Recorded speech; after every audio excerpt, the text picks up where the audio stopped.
Esse tipo de demônio, ou melhor, essa casta, ela só sai com jejum e oração. Afinal de contas, do que o Senhor Jesus estava falando? Se em algum momento, gente, você se deparar com um desses e não tiver em propósito naquele momento, se você não tiver feito um jejum, você vai deixar o demônio aguardando? Vai pedir para ele esperar? É sobre isso que nós vamos falar hoje, à luz da Bíblia. Olá, paz do Senhor Jesus, eu sou o pastor Murilo e hoje nós estamos aqui não com um devocional, mas é uma curta mensagem. Quero trazer um breve estudo num formato um pouco diferente, tá? Não é vídeo hoje, somente aqui áudio nesse estudo. E nós estamos aqui hoje encerrando a nossa semana, onde falamos sobre batalha espiritual e suas raízes. Foi uma semana muito abençoada, muito edificante. Aprendemos muito, foi uma jornada de fé e aprendizado, foi uma bênção. E o tema de encerramento é uma passagem que se encontra nos evangelhos. Está ali em Mateus, no capítulo 17, tem também em Marcos, no capítulo 9, e também em Lucas 9. Essas três passagens contam a mesma história e durante muitos anos tem causado estranheza e discussões teológicas. Então vamos falar sobre a libertação de um menino que durante toda a sua infância viveu endemoniado. E aqui a gente tem o primeiro mistério. Afinal de contas, é possível uma criança ficar possessa? Uma criança com demônios? As crianças não são inocentes? E a resposta para essa pergunta nós vamos ler no texto bíblico, em Marcos, capítulo 9, versículo 17 em diante. Está escrito assim: Respondeu-lhe um entre a multidão: Mestre, eu te trouxe meu filho, que tem um espírito mudo, e este, onde quer que o apanha, convulsiona-o, de modo que ele espuma, range os dentes e vai definhando. E eu pedi aos teus discípulos que o expulsassem e não puderam. Ao que Jesus lhes respondeu: Ó geração incrédula, até quando estarei convosco? Até quando vos hei de suportar? Trazei-mo.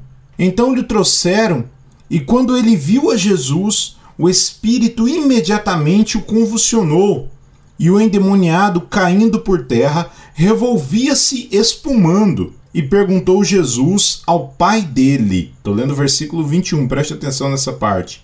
Verso 21. E perguntou Jesus ao pai dele: Há quanto tempo sucede-lhe isto? Respondeu ele: Desde a infância. Gente, isso é assustador. Pensar sobre isso é possível. Temos visto ao longo dos anos, em ministério de libertação também, crianças pequenas ficarem possessas. Talvez tenha sido esse o principal motivo da falha dos discípulos. Quando eles viram uma criança ainda, um jovenzinho endemoniado, eles se assustaram, nunca tinham visto isso durante a vida. Podemos ler no Evangelho, podemos perceber que ali em Lucas, no capítulo 9, no final do capítulo está contando a história do menino. Mas no início, Lucas 9, do versículo 1 ao 10, depois você pode conferir, que esse foi o momento em que os discípulos foram enviados de 2 em 2, como se fosse um estágio, Depois de tudo que eles aprenderam com Jesus, com o mestre, o Senhor deu uma ordem para eles saírem e botarem em prática esse aprendizado. Viajaram por algumas cidades, orando por libertação, cura das pessoas, e após isso eles voltaram, felizes da vida com a obra que Deus havia operado. Tanto que quando eles retornam, o Senhor Jesus diz: Olha, eu vi o diabo caindo como se fosse um raio. Quer dizer, a obra que os discípulos foram para fazer foi muito bem sucedida. Porém, diante daquela terrível novidade, uma criança tomada por demônios, eles se sentiram incapazes. Afinal de contas, quantas vezes o próprio Senhor Jesus dizia que das criancinhas é o reino dos céus? A gente até abre esse parêntese para compreender bem isso. Uma criança pode ser filha de uma família ímpia, pode até não fazer parte do corpo de Cristo, pode não ser uma criança cristã, uma criança filha de servos de Deus, mas eu creio que pela inocência, pela forma que Jesus lidou com as crianças nos evangelhos, pela vida inocente, uma criança pode ser salva. Então, uma criancinha que morre sem ter entendimento das coisas pode acabar dando a salvação. Porém, o que a gente está vendo aqui é uma criança tomada por demônios. Talvez os discípulos temeram, achando que aquele tipo de demônio era demais para eles. E num momento de dúvida, gente, não conseguiram exercer a autoridade que haviam recebido de Jesus. Não conseguiram expulsar aquele demônio. O pai trouxe o filho até os discípulos e eles não puderam fazer nada. E para que a gente possa compreender a aplicação disso na vida de uma criança, nós temos insistido muito aqui sobre discernimento e equilíbrio espiritual. Deixa eu explicar isso para você. Talvez falando aqui sobre esse tema de criança também poder ficar possessa, né, acabar acontecendo essa tragédia em alguma família. Talvez você pense numa criancinha e diz, não, então aquele menino que eu conheço está muito agitado, está muito nervoso, é uma criança muito hiperativa, será que não é demônio? Gente, nós estamos falando de exceção da regra. Já testemunhei casos, já ouvimos falar, temos relatos na Bíblia, mas nem toda criança agitada, talvez até um pouco desobediente, é uma criança que tem demônios na vida dela. Não vá confundir as coisas. Não vá começar a querer impor a mão sobre a cabeça de qualquer criança e expulsar demônio achando que é por aí. E nem de nenhuma criança doente achando que toda doença é fruto do maligno. Porque não é assim que funciona. Precisamos de um nível de discernimento, compreensão espiritual para conseguir diferenciar o que é espiritual, o que é carnal, o que é humano e o que não é. Lógico que uma criança mal orientada, sem limites, com todo tipo de mimo possível, pode acabar se tornando uma criança difícil de lidar. Mas não significa que ela está dominada por espíritos malignos. Então vamos precisar de uma compreensão que venha de Deus para saber diferenciar uma coisa da outra. Agora, um detalhe é fato. Precisamos cuidar muito bem dos nossos pequenos. Prestar atenção no que eles têm assistido, já que hoje a internet, celular, tem feito tanto parte da vida deles. Prestar atenção aos sinais. Pode acontecer de qualquer criança um dia ou outro ter um pesadelo no meio da madrugada. Mas o que não é normal, todos os dias, né, quer dizer, se tornar uma rotina de espanto noturno e pesadelos. Aquela criança, todo pequeno tem medo do escuro. Mas o que não é normal é aquele medo exagerado que se torna um espanto noturno. E a criança não consegue dormir de luz apagada. São sinais de que a gente precisa orar mais pelos nossos filhos. Precisa orientar mais dentro da palavra de Deus e dentro do Evangelho. Então, volto a insistir. O discernimento, a compreensão espiritual vai ser a receita para que todas as áreas da nossa vida sejam uma bênção, inclusive a criação dos nossos filhos. Mas voltando aqui no assunto da libertação, quero que você entenda que todo esse assunto, qualquer tipo de demônio ou processo de libertação, o combate se dá através unicamente da fé em Deus. Desde o começo, quando Jesus soube o que aconteceu, da falha dos discípulos, ele reclamou da incredulidade deles. E você pode ver também o que o próprio pai do menino disse. Ainda em Marcos, no capítulo 9, no verso 22. Vamos ler juntos. E muitas vezes o tem lançado no fogo e na água para o destruir. Demônio lançando o menino, né? Continuando aqui. Mas, o pai falando para Jesus, mas se podes fazer alguma coisa, tem compaixão de nós e ajuda-nos. Versículo 23, estou lendo Marcos 9, 23. Ao que lhe disse Jesus, se podes, tudo é possível ao que crê. Oh glória, palavra abençoada, hein? Tudo é possível ao que crê. Versículo 24. Imediatamente o pai do menino, clamando, com lágrimas, o texto desse detalhe, disse, creio, ajuda a minha incredulidade. O que isso significa, gente? O pai está desesperado. Ele fala da boca para fora, eu creio. mas ao olhar a situação do filho, volta atrás e diz: ajuda a minha incredulidade.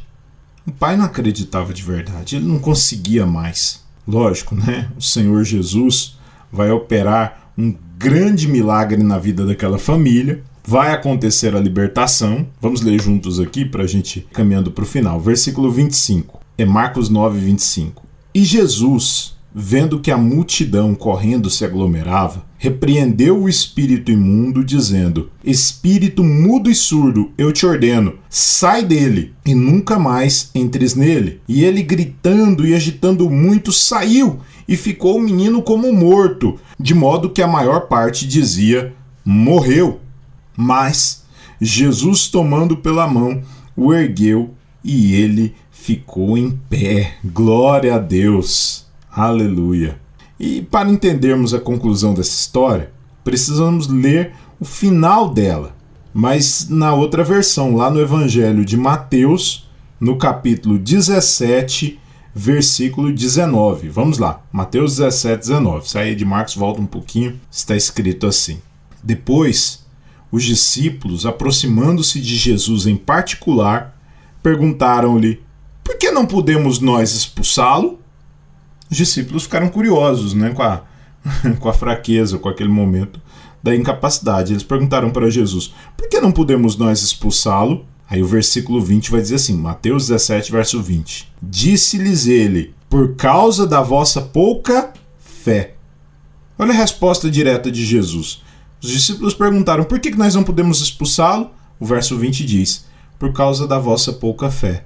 Pois em verdade vos digo que, se tiverdes fé como um grão de mostarda, direis a este monte: passa daqui para acolá, e ele há de passar, e nada vos será impossível. Aí vem o versículo 21 agora, que gera essa doutrina, que é real. Veja isso, Mateus 17, 21. Mas esta casta de demônios não se expulsa senão à força de oração e jejum. Só oração e jejum, ou jejum e oração, que vai dar a força necessária para expulsar esse tipo de demônio. Agora, gente, o que realmente faltou para os discípulos? Entenda que não foi o jejum e a oração. Não é porque eles estavam comendo à vontade, porque eles estavam num ritmo de vida normal, ou que eles estivessem apenas orando pouco. Mas o que realmente faltou para os discípulos naquele momento foi a fé. O que faltou foi acreditar em Deus, acreditar na autoridade que Jesus tinha constituído sobre a vida deles. Até porque, como eu mencionei no início da mensagem, imagine isso. Você um dia se depara com um desses demônios, com desses espíritos malignos, mais poderosos do que outros. Entenda isso, existem sim demônios, um mais poderoso que o outro. Né? Você se depara lá com uma criancinha endemoniada, provavelmente, viu?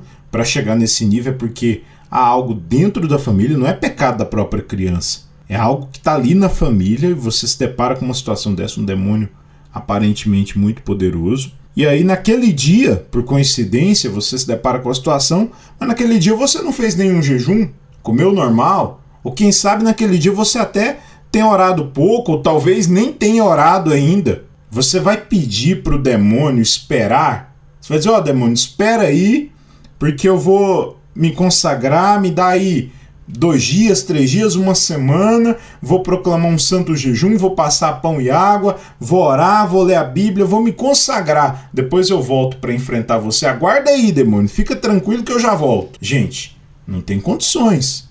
É claro que você não pode fazer isso. O que o Mestre Jesus está ensinando aqui é o que eu tenho insistido constantemente nos devocionais.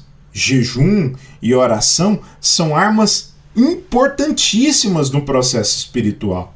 Lembre-se também que a fé, ela vem pelo ouvir e ouvir a palavra de Deus. Isso está escrito lá em Romanos 10, 17. Então não importa se o inferno tem se levantado em peso contra a sua vida.